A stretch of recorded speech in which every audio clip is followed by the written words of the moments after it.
I'm having so many issues, I can't stand it, I'm overwhelmed, we need to fire everyone and get new staff in because they're all messing up because of XYZ reasons.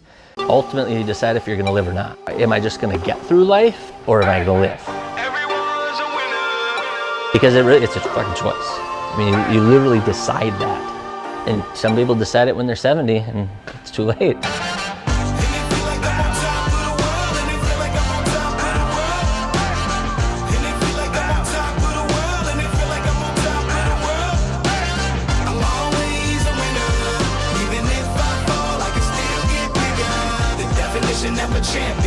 Definition of a champion, no.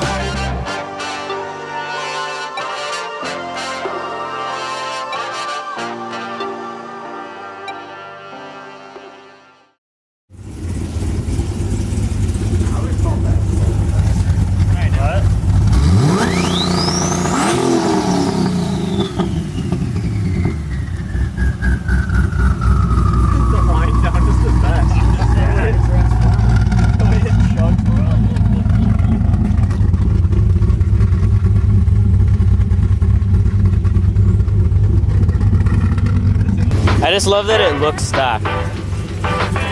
People will be like, oh, it's a G8. Well, probably cammed or something. Oh, wait.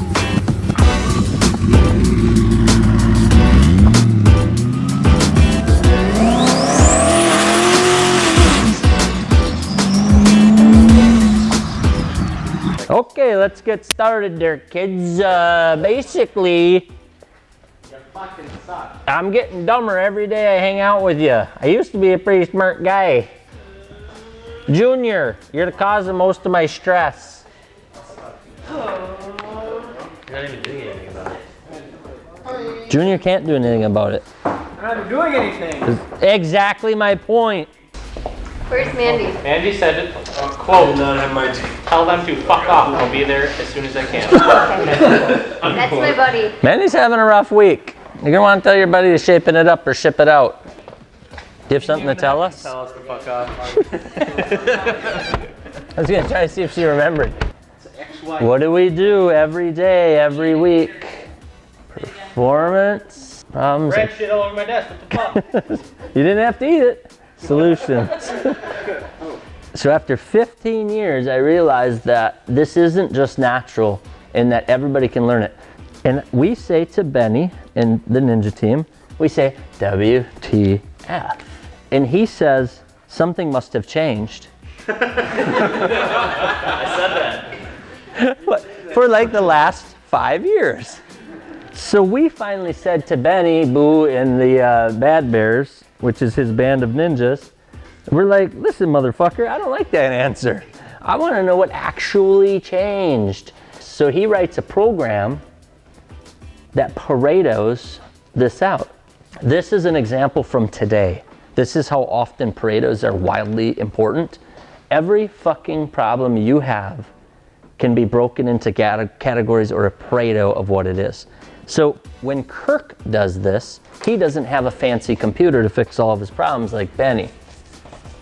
He has to actually figure it out or manually collect it. And half the time it's manually collected.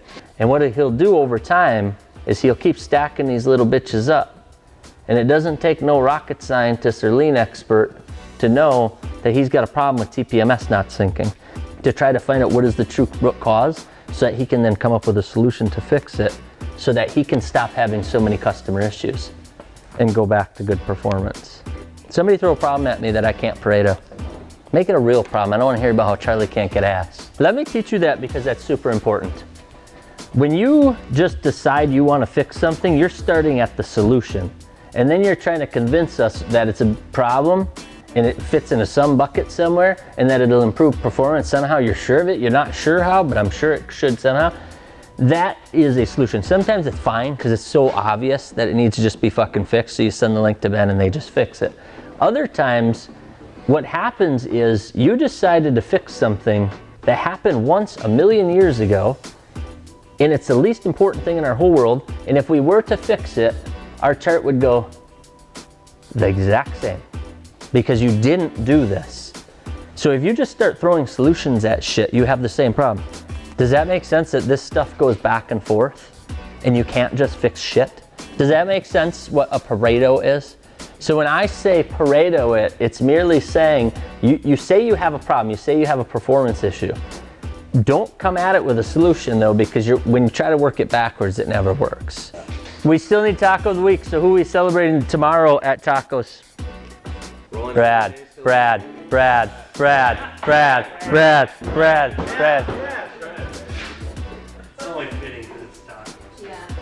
So Brad is Taco of the Week, and we'll be celebrating that they're at a in sales. Charlie, what are we doing? Noodles and Company! I don't think anybody will understand what you said, but that's fine. Here, want to try again? We're doing Noodles and Company.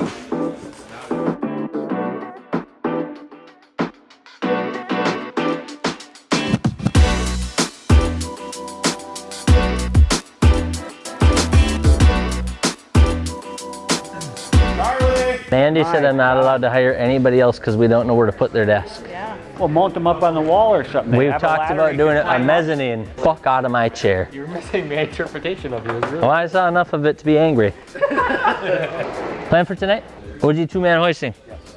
Promise? Yes. I like that about you. OG plan for today? That'll get people going. OG, one problem being solved. Customer reviews. One issue being work for customers. Vitals. Anything new going live today, tomorrow, the next day. Equipment needs. Respect, positivity, no secrets. IT hours. Project list, high priority. Don't trick your metrics into being good. Let them be. Who needs us the most today? Missed ships. Late and back order. Shipped yesterday. Number of items waiting. Warehouse, one thing to improve today. Road media, one thing to improve. Videos complete. Videos complete. You guys might want to make some videos. It's halfway through the week.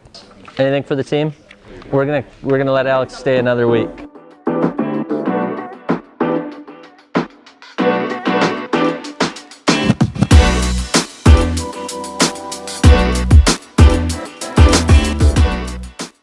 Sorry, I didn't email. I can't let emails sit. All right, so as many of you probably know, I'm Kirk. I run customer service here at Custom Offsets. Recently, I've also taken over the warehouse, so anything that we ship directly from our location here in Appleton, Wisconsin, I manage that, and then I also manage Brad, who handles all of the lift kit sales and questions you have. So you've probably spoken to either Brad or Charlie or Eric in shipping. I manage all of them. I keep taking on more roles here for a few different reasons. One, obviously, the more I take on, the more money I can make, which I don't want to end, and I'm never comfortable with where I'm at. I always want to make more and more money if that's possible. So I first started out with an okay pay, and I'm like, okay, I want more. So then I kept essentially mastering what I'm good at and then wanting more. So what I keep asking Sean is, I'm comfortable where I'm at, give me more work. And then he gave me the warehouse. Okay, I'm comfortable where I'm at, give me more work. And then I took over Brad. So now Brad reports to me, and essentially I keep getting really good at what I take on, and then once I master it and I'm really good at it, I'm comfortable, then I ask for more work and then take on more. So as Sean explained on, when did the episode go up? Whenever the episode went up on Sean discussing the Pareto, he taught me that a year and a half ago when I started customer service, because I would always come to him and I'm like, I'm having so many issues, I can't stand it, I'm overwhelmed, we need to fire everyone and get new staff in because they're all messing up because of XYZ reasons. So what he told me is, he taught me the Pareto. He's like, you need to figure out what your issues are, start tracking them by, in my case, invoices. What was wrong? The wrong lug nuts, TPMS were not installed, tires mounted the wrong way, if it's a directional tire, wheel, whatever the case may be. So I started tracking probably 15, 20 different issues that can possibly happen with a wheel and tire package.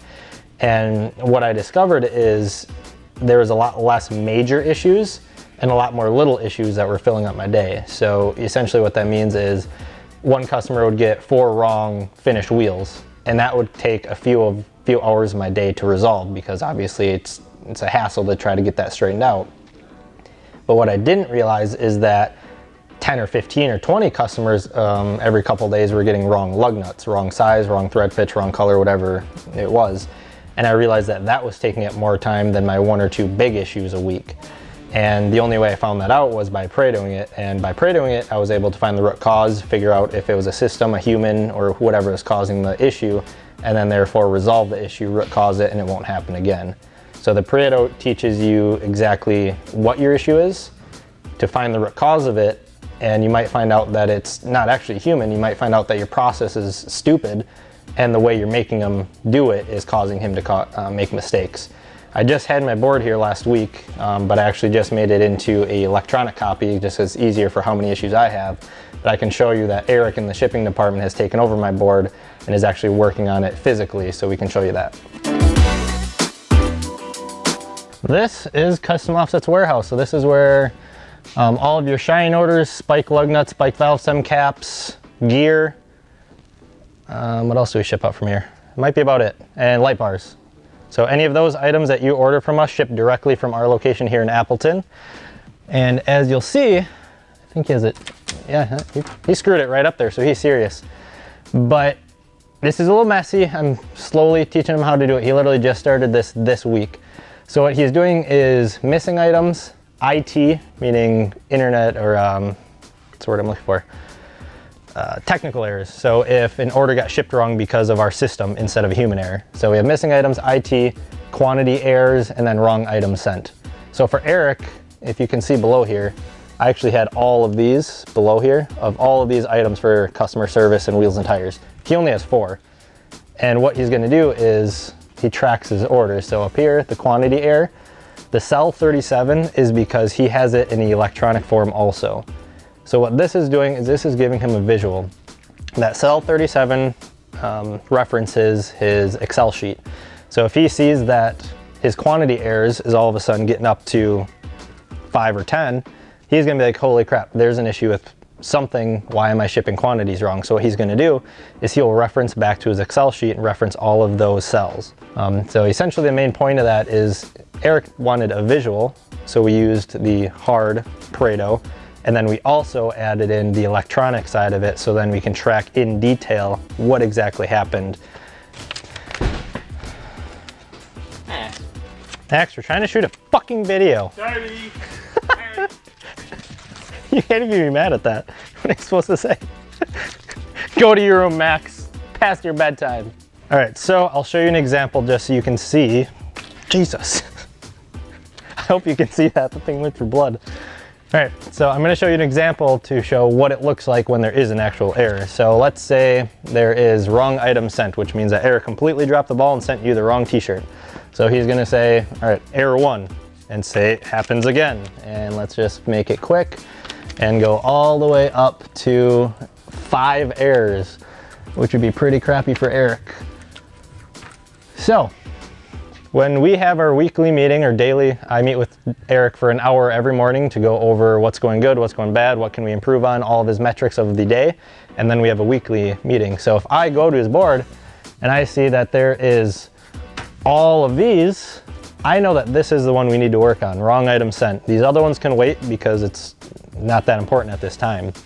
So essentially what we'll do is we'll root cause it. We'll look at every single instant, find out what happened, why it failed, and what we can improve on to make it better next time.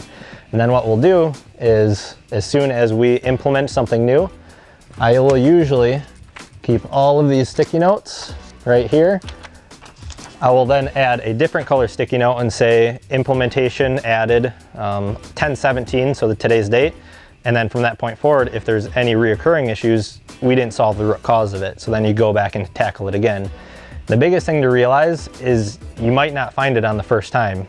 This wrong item sent, you might actually need to Pareto wrong item sent to determine what if it was spike lug nuts having the issue, what if it's a t-shirt, what if it's spiked valve stem caps, what if it's all of it. You might need to root cause every single item to determine what is the cause of each item shipping incorrectly. So it's a lot to it, but once you get going on it, it's a lot easier than you expect, and you can actually determine what is causing your issue and to resolve it. The biggest thing that Sean taught me is don't work your job fighting every issue. You should be fighting to resolve it, so then you don't have to tackle it and force it every day. And what he taught me with that is I just assume that issues always happened and wrong lug nuts are just a thing because humans make mistakes, and that's not true at all. Fix the process, fix the packing slip, fix whatever it might be, and then your guy can't make a mistake. Sure, he will mess up eventually by grabbing something wrong, going in the wrong drawer, whatever the case may be, but if you fix the process, fix the packing slip, and fix everything behind it, he won't keep making the mistake. And I think that's all I got.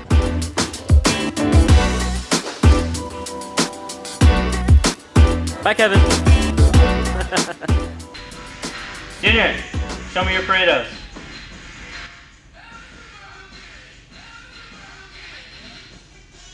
Fuck. I don't even know I'm supposed to show you.